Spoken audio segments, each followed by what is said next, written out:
Matt Lenihan Boxing Social in association with freebets.com, Empire Fight Store and Forged Irish Stout. Delighted to be joined by Eddie Hearn here in Saudi Arabia. A lot of sponsors, haven't you? It's a good thing, isn't it? It's a great thing. Congratulations. Thank you, mate. Delighted to give you views. Let's see ya. I want to pick up on comments you made yesterday. I want to go straight into it. Something you said on stream. I know there was a lot of context to it, but I was a bit surprised. You just went, Deontay Wilder, I just don't rate him. Yeah. Now, explain to me this. I know you talk about resumes, but Deontay Wilder, in terms of what he's done for the game, former world champion, why do you not rate him? But when you say what he's done for the game, like, I'm just giving my opinion. Everybody's entitled to their opinion, right?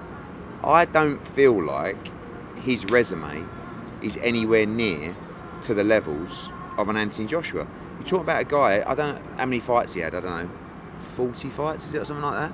Like, tell me the elite heavyweights that he's beaten.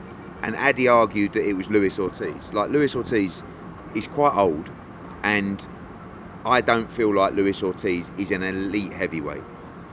I guess you could argue it, but other than that, show me a victory in Deontay Wilder's career. It doesn't exist.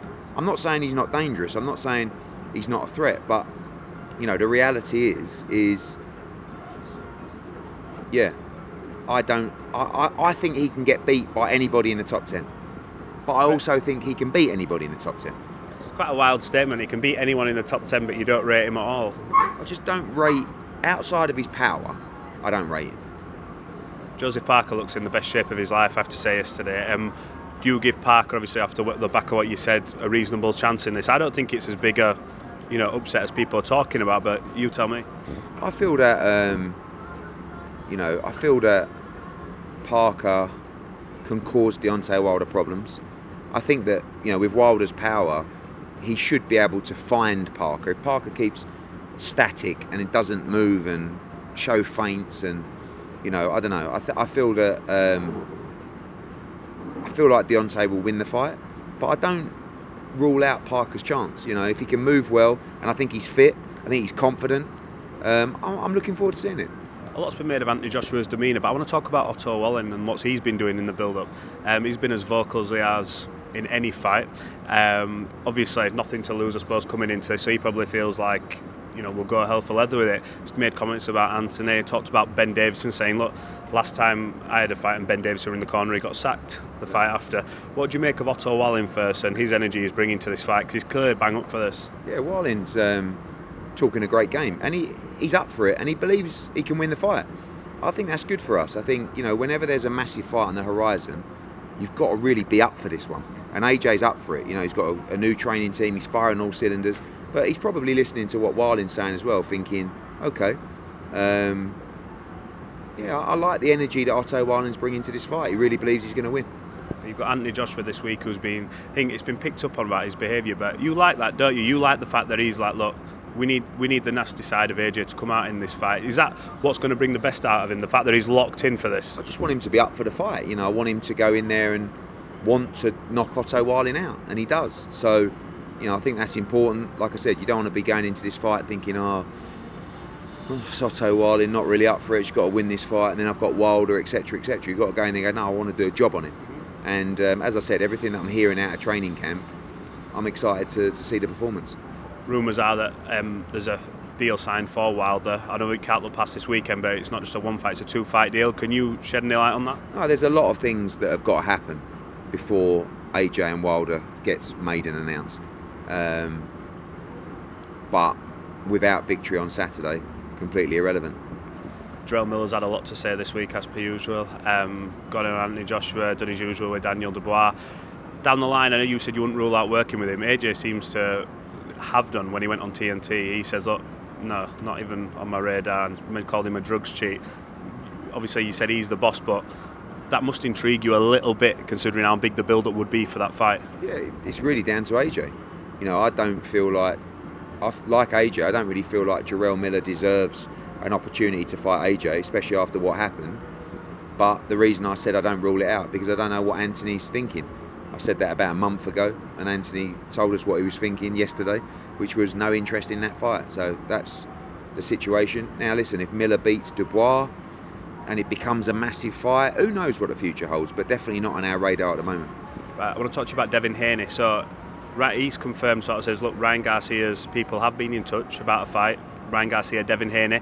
What's the situation with Devin? Have you got matching rights on him next? Is it a fight-by-fight deal? How's it going to work? Yeah, that's the situation. And I've spoken to Bill and Devin, and we want to explore the Ryan Garcia fight.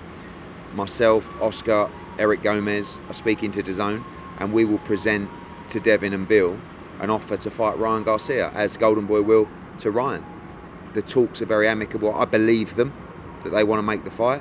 The numbers have got to make sense for everybody, but I think it's a mega fight. And I really think there's a good chance that could happen. Is that going to be Devin's next fight, you believe? I know he's talked about... Yes, that'll be March, April, around that time next year. I think it's the natural fight to make. Are you looking to sign him to a long-term deal, Devin, or are you happy with this one fight-by-fight thing? You've had that with fighters in the past where it's done off trust, loyalty and all that stuff, but are you wanting to sign him for a few fights to secure his future?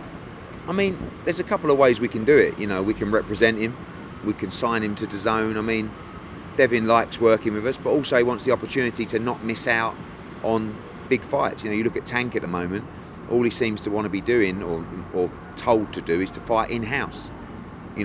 When he didn't fight in-house against Ryan Garcia, he made an absolute fortune.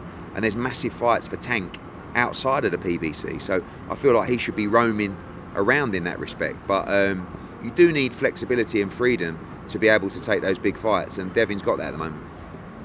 I saw an interview you did with Coogan for IFL speaking about your conversation with Tank, because he sort of shunned you off a few times in the messages, and you had a phone call where you sort of apologised for how you use certain words. Are you two on a speaking terms now where you feel like that bridge can sort of be mended so that it opens door for negotiation? Because he's one of the stars of this era we're sort of coming into now, where he's going to be involved in big fights. You want him obviously to fight you, Devin Haney, Garcia's. Is that bridge sort of not been... Yeah, I feel that, Tank will get told stuff about me. Have you heard he said that? Don't want to deal with that Eddie Hearn. You've only got to speak to fighters that I've worked with to get an opinion on me. Our reputation is excellent. And the reason I wanted to speak to Tank is because I think I've got huge offers for him. He should be listening to those offers. But at the same time, he'll have people telling him certain things. I respect him. I think he's a tremendous fighter. There's no negotiations involving me to fight Devin Haney at the moment.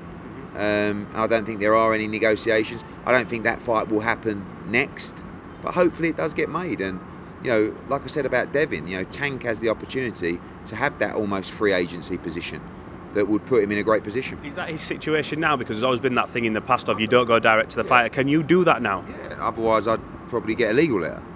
And the reason that I go direct to Tank is because I can.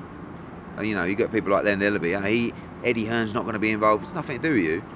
If I want to approach Tank Davis, I will approach Tank Davis. Now, he hasn't got to speak to me. And in this instance, he doesn't want to. But I think it would be a good idea if he, looked at the landscape and saw what was out there. 100%. Look, last time we spoke, we were on about Conor Benn's options. Now this Chris Eubank Jr fight seemingly has gone by the wayside. He was talking about Devin Haney, you were talking about Devin Haney. Where are we at? Because I know it's rumbling on this, but he needs to fight. What's going on with Conor? He's fighting February the 3rd, be announced this week. So we're just finalising the opponent. Obviously we were messed around by Chris Eubank, because now we've got 5.5 weeks to make that fight. And then he'll fight February the 3rd, and then again in April. So we're just working on opponents at the moment, and February the 3rd, the next fight for Conor Benn. What's the next fight hold in terms of level of quality? Mario Barrios obviously been touted as a reasonable name at that weight. Is we looking at him? I think those names are more likely to be for the April fight. As I said, with 5.5 weeks to go, it's not ideal, but still going to be. We're looking at a good undefeated opponent for Conor Benn. It'll be a proper fight. And we need to get him out. Like I said, it was frustrating over the Eubank position. So 100% Conor's next fight will be announced this week. You envisage revisiting that fight at some point? Can do, but it's just frustrating. The offer to Chris Eubank was absolutely huge. Is this purely just down to Chris and money? Yeah. But he's got his opinion. I can't knock it. It's not reality, but it's his opinion, and we couldn't get the fight over the line for now. He's obviously got issues he needs to resolve, and we'll see if it gets made in the future. Jack Catterall, Richard Hutchinson. what's the plan there? I know there was the purse because deals couldn't come together. Are they going to fight each other, or what's the situation? It's a great fight. You know, both guys are looking at bigger fights. You know, they want a shot at the title, or they want a big name and big money fight. But at the end of the day, victory in that fight also puts a mandatory for Subriel Matiz, who's a very good fighter. So I like the fight, but will it get made? We'll have to wait and see. Josh Taylor, any movement on that? No, a few conversations with Top Rank. Nothing too serious. Not dead yet, but we'll see. Right, finally from me, did two massive shows in Ireland. I know the fans were buzzing off the back of Dublin and Belfast. I was speaking to Paddy Donovan yesterday. He says, look, hopefully we get a show back in Ireland and I can be a big part of it. Are there any plans to go back to Belfast, Dublin in the coming months, in the middle start of the new year? Sooner than we think, actually. January? Possibly. We're working on a really, really good fun card at the moment. And Go on. There will be some announcements this weekend. Probably at least another 2 shows announced for us in January and February, so watch this space. Is that in partnership with Conlon Boxing? They could have a fighter on the card, yeah, for sure. Crocker? Yeah, he would be on. Tremendous talent. Very exciting. You don't give us any fights that are on that card now? Not yet. We need to think of a new advert for freebets.com.